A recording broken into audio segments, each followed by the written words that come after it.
વિશ્વભરમાં હૃદયરોગના હુમલાના કેસ ઝડપથી વધી રહ્યા છે। હૃદયરોગના હુમલા ફક્ત વૃદ્ધો કે બીમાર લોકો સુધી મર્યાદિત નથી, તે અન્ય લોકોમાં પણ જોખમ વધારી શકે છે, તેથી તેને અવગણવું જોઈએ નહીં। તો ચાલો જાણીએ કે હૃદયરોગના હુમલાનું જોખમ કોને વધારે છે।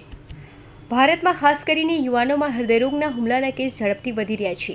વિશ્વ આરોગ્ય સંગઠન અનુસાર દર વર્ષે વિશ્વભરમાં આશરે 18 મિલિયન લોકો હૃદય સંબંધિત સમસ્યાઓને કારણે મૃત્યુ પામે છે, જેમાં હૃદયરોગના હુમલા સૌથી સામાન્ય કારણ માનવામાં આવે છે। મુખ્ય કારણો બિન આરોગ્યપ્રદ જીવનશૈલી, માનસિક તણાવ, ધૂમ્રપાન, સ્થૂળતા, હાઈ બ્લડ પ્રેશર અને ડાયાબિટીસ છે। વારંવાર જંક ફૂડનું સેવન, શારીરિક પ્રવૃત્તિઓનો અભાવ અને અપૂરતી ઊંઘ પણ હૃદયના સ્વાસ્થ્યને અસર કરે છે। વધુમાં આનુવંશિક પરિબળો જેમ કે હૃદયરોગનો કૌટુંબિક ઇતિહાસ જોખમ નોંધપાત્ર રીતે વધારે છે।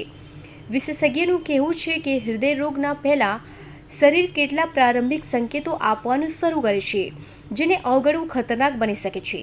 સૌથી સામાન્ય લક્ષણોમાં વાત કરીએ તો છાતીમાં દબાણ અથવા જડતા, ડાબા હાથમાં, ગરદનમાં અથવા જડબામાં દુખાવો, શ્વાસ લેવામાં તકલીફ, પરસેવો, ચક્કર આવવાનો સમાવેશ થાય છે।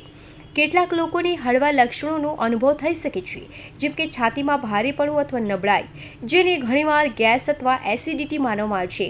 સ્ત્રીઓમાં હાર્ટ એટેકના લક્ષણો થોડા અલગ હોઈ શકે છે, જેમ કે પીઠ અથવા પીઠમાં દુખાવો, ઉબકા અને અસામાન્ય થાક। જો આ લક્ષણો દેખાય તો તાત્કાલિક તબીબી સહાય મેળવો। વહેલા નિદાન અને સમયસર સારવારથી જીવન બચાવી શકાય છે।